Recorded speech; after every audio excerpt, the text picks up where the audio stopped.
Chapter 6. How are you guys doing? This is great. My name is Benari. I am in the Army, and I know what you're thinking to yourself, what's a nice Jewish boy like yourself doing in the Army? And when I was in Iraq and Afghanistan, they had the same question for me, except without the nice and the ish part. No, they really like Jews in Afghanistan. It was a very happy place for me. Actually, what got me were the ads. I signed up because, the ads when I signed up were be all you can be. And I thought I could be taller, manlier, more rugged. And I found out this is all I can be. And then you can't get your money back once you join. Actually, they keep changing the slogan. Now it's Army Strong, which is great because it's kind of like we're the Hulk. Like Army Strong, Army Tired, Army Ready to Go Home. But for a while, and when I got deployed, the slogan was Army of One, which is terrifying when you get called to deploy and it's Army of One, because I was afraid I might be the one. And I'm like, we're screwed. Have you seen me?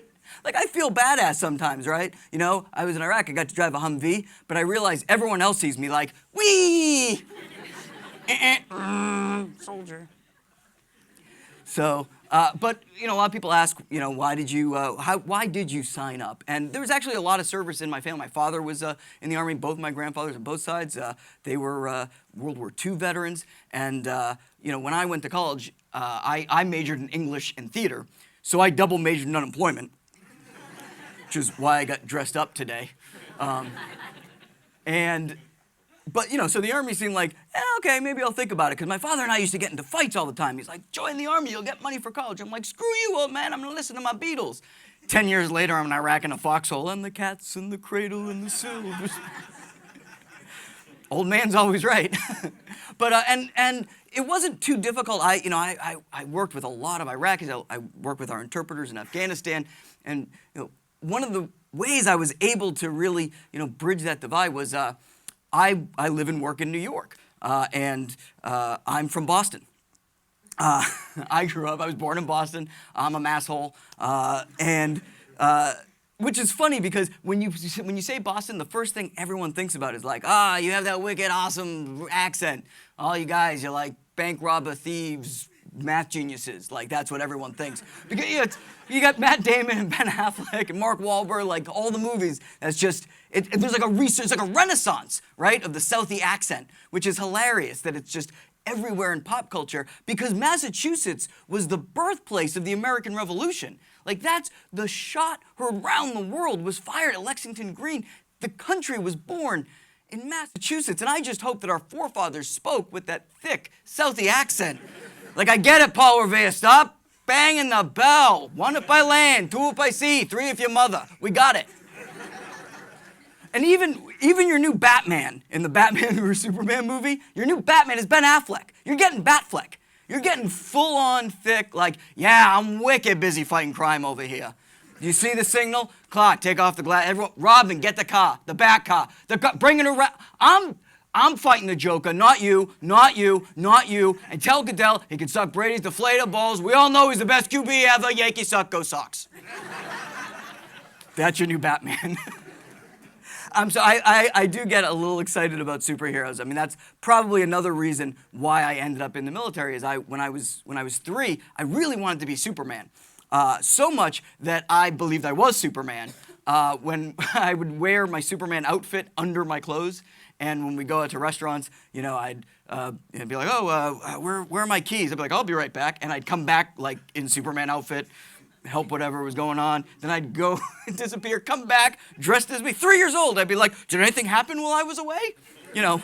And there's a fine line between having a very creative imagination and being a psychopath. So my dad was a little concerned that maybe I would, also try and fly like Superman. So he would say, Superman can fly.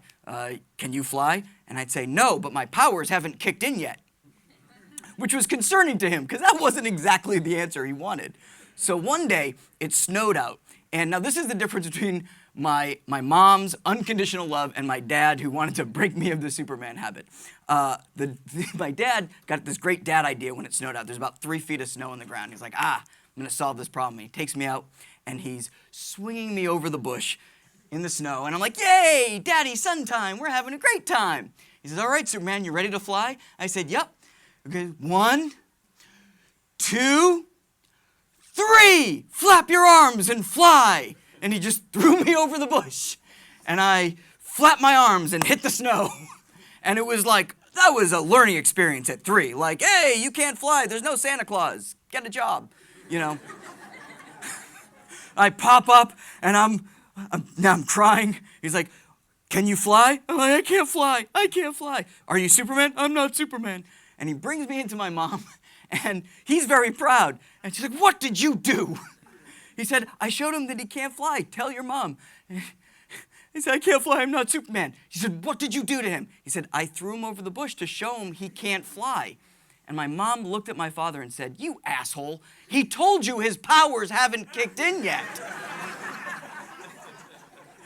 So so as I got older, I probably needed some more heroes to look up to. And when things got really rough on deployments, I always looked up to like the shark guy. Like, what would the shark guy do? And you might not know who the shark guy is. To me, this was a story that happened 15 years ago. And this is like the manliest man ever. It was in Florida. It was an uncle and his nephew. And the uncle, he takes his nephew to the beach, and the nephew's swimming, and a shark comes along and bites the kid's arm off, which is terrible. If it's terrible for the kid, it's not great for the uncle. You can't take your nephew out. You got to bring the nephew back in the same way you brought him, right? So the uncle goes into the water, pulls the kid to safety, saves the kid's life. Uncle goes back into the water and wrestles the shark with his bare hands out of the water. The uncle kills the shark. Uncle reaches into the shark's mouth, pulls the kid's arm out. They rush the kid and the arm to the hospital. The doctors were able to reattach it surgically. It was a medical miracle, saved the kid's life, all thanks to the manliest man ever, this kid's uncle. It must suck to be that kid's dad. So that's a lot to live up to. I'm still waiting for my powers to kick in. Anyway, my name's Benari Poulten. I'm a U.S. Army veteran.